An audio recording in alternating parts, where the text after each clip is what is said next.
सबसे ज्यादा प्यार हम मन को करते हैं और वही मन हमारी दुर्गति का कारण होता है। साधना इसी बात की होती है कि सही निर्णय करो, निर्णायक तुम बनो और तुम्हारे कटघरे में खड़ा होना चाहिए मन। अभी तुम कटघरे में खड़े हो, वो जैसा निर्णय करता हो वैसा तुम करते हो, ये दुर्गति का कारण है और तुम्हारी सदगति का कारण तब बनेगा जब इसको कटघरे में लाओ। अब ये कुछ कर ही नहीं सकता। आपकी ना के आगे इसकी कोई, आपको हाँ करवाना इसका बल है, और आप हाँ ना बोलिए तो कुछ नहीं कर सकता है। और इसका काम है अपने में आपको अनुभव कराना।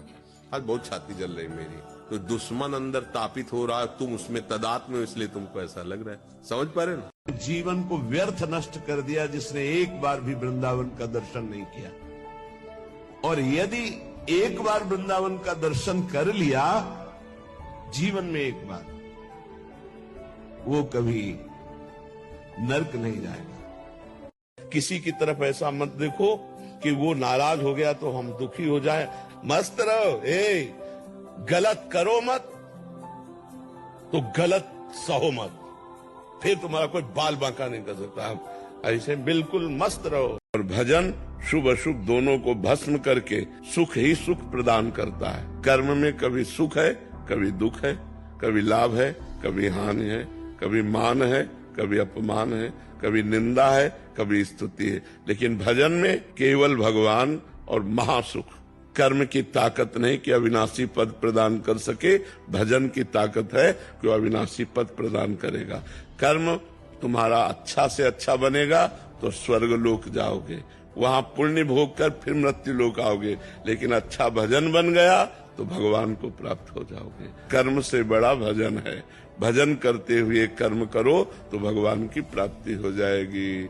कर्म त्यागी नहीं होता, कर्म फल त्यागी होता है। भजन करते हुए जो कर्म किया जाता है वो भगवान की प्राप्ति कराता है, और जो केवल कर्म किया जाता है वो अवश्य में वो भोक्तव्यम कृतम कर्म शुभाशुभम। शुभ और अशुभ कर्म जो बनेगा उसे भोगना पड़ेगा। और भजन इन भोगों का विनाश करके भगवत प्राप्ति करा देता है। जो नाम जापक को सुख मिलता है, जो नाम की महिमा है, वो स्वयं भगवान नहीं वर्णन कर सकते। भजन की समानता कर्म कैसे कर सकता है? प्राण भले चले जाए लेकिन वचन, और यहाँ गंगा कसम, यमुना कसम, माँ कसम, भगवान कसम, सुबह मतलब बिल्कुल झूठ खा रहे, बिल्कुल झूठ। वो भी जानने में झूठ खा रहा हूं। झूठ खा मतलब इसका कोई महत्व ही नहीं रह गया है।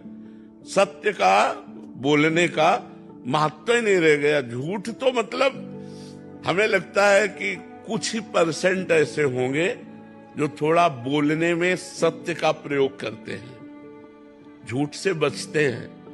नहीं, लगभग झूठ तो चल पड़ा है, नहीं चल पड़ा। झूठ तो बिल्कुल मतलब लगभग चल पड़ा है। हेलो हेलो, कहाँ हो?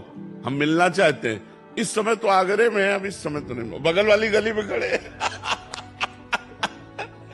तो ये मतलब झूठ तो एकदम ऐसे ही चल पड़ा है। अब ये तो पता ही नहीं चलता कि आदमी बोल रहा है, सही बोल रहा है कि गलत बोल रहा है। अपने लोग विश्वास मानना पड़ता है, लेकिन आपको सच्ची बतावे लगभग झूठ का प्रयोग हो रहा है। हर जगह झूठ का प्रयोग हो रहा है, असत्य का प्रयोग हो रहा है। सत्य मिलना बड़ा कठिन, तो युग धर्म का प्रभाव होता है। और भगवान सच्चिदानंद है, सत्य नारायण है। उनको प्राप्ति करने के लिए सत्य आचरण, सत्य वचन, सत्य चिंतन, तब भगवान की प्राप्ति होती है। एक दिन द्वारिकाधीश हा गोपी तो देवर्षि नारद जी पहुंचे, देखा कि भगवान की आंखों में अश्रु है और मुख में गोपी नाम है। कहा, प्रभु एकांत में आप उसी का सुमिरन करते हैं जिसे बहुत प्यार करते हैं। आज मुझे पता चल गया आप गोपियों को बहुत प्यार करते हैं। क्या हम में से कोई ऐसा भक्त नहीं है जो कभी आपको एकांत में ऐसे याद आता हो? भगवान ने देवर्षि नारद जी से कहा कि हम इंतजार ही कर रहे थे कि आप आए और मैं अपनी पीड़ा बताऊं। आज मेरे उदर में बहुत पीड़ा हो रही है। पीड़ा हो रही? हाँ। अगर किसी भक्त की चरण रज लेकर के मैं ऐसे लगा लूं तो पीड़ा समाप्त हो। भक्त की चरण अभी लाता हूं प्रभु। अब जिस भक्त से कहें कि आप भगवान के भक्त हैं, अपनी चरण रज दे दो, भगवान के उदर में पीड़ा है, भगवान लगाए। भगवान नरक भेजोगे, भगवान के लिए हम चरण रज दे? अरे नारद जी कैसी उल्टी बात करते हो। लेकिन जब ब्रज में आए और कहा गोपीजनों से कि भगवान के उदर में पीड़ा है, चरण रज, तो ऊपर की ओढ़नी उतार दी, सबने अपनी चरण रज झाड़ी, बोले जल्दी जाओ और उनसे कहो लगाओ तुम्हारी पीड़ा दूर हो जाए। तो बोली तुम्हें पता है भगवान को चरण रज दे रहे, नरक जाओगी? अरे बोले हम कोटि कोटि नरक भोगे, मेरे प्रीतम का कष्ट दूर हो जाए। जब जाके बात कही तो भगवान के आंसू आ गए और कहा तुम भी तो भक्त थे, तुमने अपनी चरण रज दी क्या?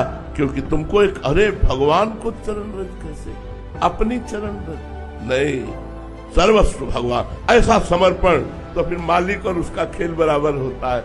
ये भगवान के पार्षदों का खेल है, साधारण का खेल नहीं है।